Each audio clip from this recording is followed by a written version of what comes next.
नमस्कार विद्यार्थियों, Rishikul online school में आप सभी का स्वागत है। बच्चों, आज हम अपनी हिंदी कक्षा में साना साना हाथ जोड़ी पाठ्य पुस्तक के प्रश्न 11 से 16 तक के प्रश्नों पर के उत्तरों पर चर्चा करेंगे। तो बच्चों प्रश्न नंबर 11 है, कितना कम लेकर ये समाज को कितना अधिक वापस लौटा देती है।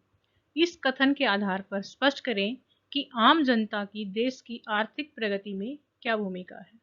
प्रस्तुत पंक्ति के माध्यम से लेखिका कहना चाहती है कि हमारे देश में श्रमिक वर्ग जैसे किसान, मजदूर और औरतें अपना काफ़ी योगदान देकर हमारे जीवन को सुखी और आरामदायक बनाते हैं। जब लेखिका प्राकृतिक सौंदर्य से वशीभूत है, उसको देखती है, तो अचानक उसके मन में ये ख्याल आता है उन लोगों के प्रति जैसे मजदूर, किसान, जो बड़ी बड़ी सड़कें और पुल बनाते हैं, बड़े बड़े भवन बनाते हैं और कितना श्रम करते हैं और बदले में इन्हें कितना कम पैसा मिलता है। यदि ये न हो तो हम अपने जीवन के सुखों से वंचित रह जाएं। ये श्रम करने वाले दिन रात एक करके भूखे रहकर, सुख सुविधाओं से वंचित रहकर हमें हमारे लिए हर साधन जो है वो प्रस्तुत करने की कोशिश करते हैं। इनका श्रम देश की आर्थिक प्रगति में बहुत अधिक सहायता प्रदान करता है। हमारे देश की जनता बहुत कम पारिश्रमिक अर्थात वेतन लेकर देश की प्रगति में अहम भूमिका निभाती है।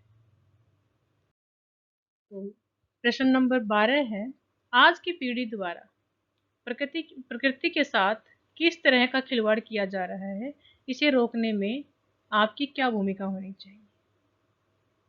आज की पीढ़ी आधुनिकता के रंग में रंगी हुई है, प्रकृति को जाने अनजाने में नष्ट कर रही है। पर्वतीय स्थलों को गंदा करना, वहां के प्राकृतिक सौंदर्य को नष्ट कर रही है। वह चट्टानों पर नारे या विज्ञापन बनाकर उसके सौंदर्य में जो है वो कमी या गिरावट ला रही है। वह चट्टानों पर नारे लिख देती हैं और तरह तरह के विज्ञापन वहां पर छाप दिए जाते हैं, जिससे प्राकृतिक नज़ारा जो है वो फीका पड़ता जा रहा है। लोग पर्यटन स्थलों पर कूड़ा करकट फेंक कर उन्हें गंदा कर देते हैं। इसके अतिरिक्त अपने स्वार्थ के लिए अंधाधुंध प्रकृति को नुकसान पहुंचाना जारी है। मनुष्य अपने ज़्यादा पाने के लिए दिन रात पेड़ों की कटाई करके उस ज़मीन को प्रयोग करने में लगा रहता है, जिसके कारण वर्षा कम होती जा रही है, प्रदूषण फैलता जा रहा है और भूमि का कटाव दिन प्रतिदिन बढ़ता जा रहा है। तो इस स्थिति पर आने के बाद हमारा फर्ज बनता है कि हम अपनी प्रकृति के लिए हर संभव प्रयास करें, उसे बचाने की कोशिश करें। प्राकृतिक सौंदर्य को नष्ट होने से बचाने के लिए हमें आगे आना पड़ेगा, तभी हम अपने प्राकृतिक सौंदर्य को बचा सकते हैं। प्रश्न नंबर 13, प्रदूषण के कारण स्नोफॉल में कमी का जिक्र किया गया है। प्रदूषण के और कौन कौन से दुष्परिणाम सामने आए हैं, लिखें।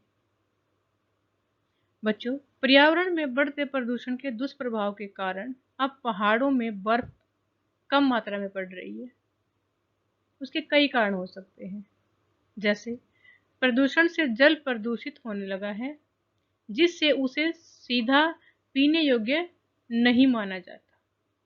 ऐसा करना बीमारियों को न्योता देना है। इसके अतिरिक्त प्रदूषण से वायु प्रदूषित होने लगी है, जिससे श्वास लेने में भी कठिनाई महसूस होती है।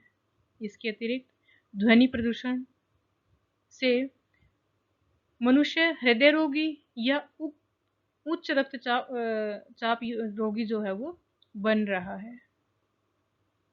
प्रदूषण से भूमि की उपजाऊ क्षमता प्रभावित होने लगी है और ग्लोबल वार्मिंग दिन प्रतिदिन आसमान के शिखर को छूने वाली है, बहुत ज़्यादा बढ़ रही है।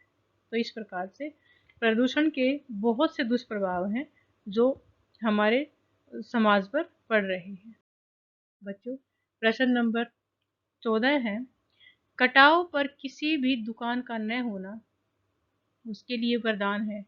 इस कथन के पक्ष में आपकी राय व्यक्त कीजिए। बिल्कुल, अगर कटाव में कोई भी दुकान नहीं है तो यह उसके लिए वरदान है। इसका अर्थ है कि इस स्थान को अभी टूरिस्ट स्पॉट नहीं बनाया गया है और उसका जो प्राकृतिक सौंदर्य है वो एज इट इज़ है, जैसे का जैसे है। यहाँ पहाड़ों को काटकर रास्ते बनाए जाते और पर्यटन विभाग इसे व्यापारिक दृष्टिकोण से उपयोगी बनाने के लिए प्राकृतिक सौंदर्य से खिलवाड़ करता। सैलानियों की भीड़ अगर यहाँ पर होती तो शायद कटाव में भी उसकी जो प्राकृतिक सुंदरता है वो अभी तक नष्ट हो गई होती। तो इसलिए कटाव पर दुकान न होना उसके लिए एक वरदान है, क्योंकि यह अभी एक टूरिस्ट पैलेस नहीं बना है। क्वेश्चन नंबर 15 है, प्रकृति के ने जल संचय की व्यवस्था किस प्रकार की है? प्रकृति ने अत्यंत प्राकृतिक किंतु वैज्ञानिक ढंग से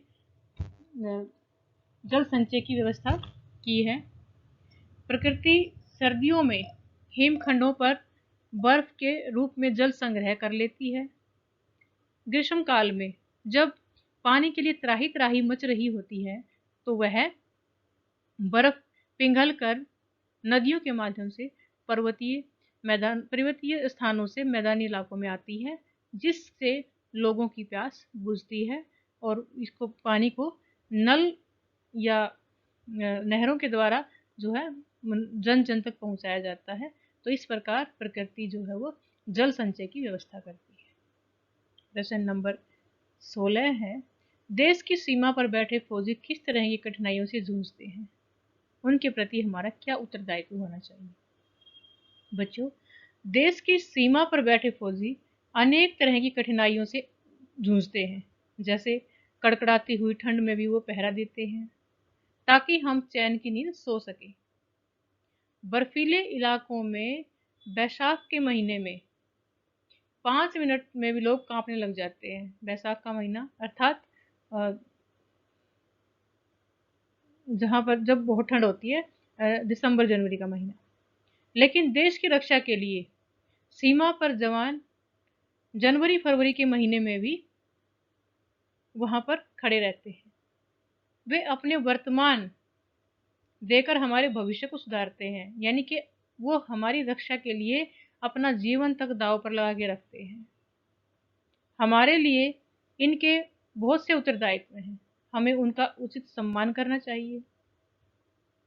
इनके परिवार के सदस्यों की देखभाल करनी चाहिए और उनके बच्चों की शिक्षा और ज़रूरतों का हमें पूरा ध्यान रखना चाहिए। इन सब बातों का हमें बहुत ध्यान रखते हुए हम अपने उत्तरदायित्व को उनके प्रति निभा सकते हैं।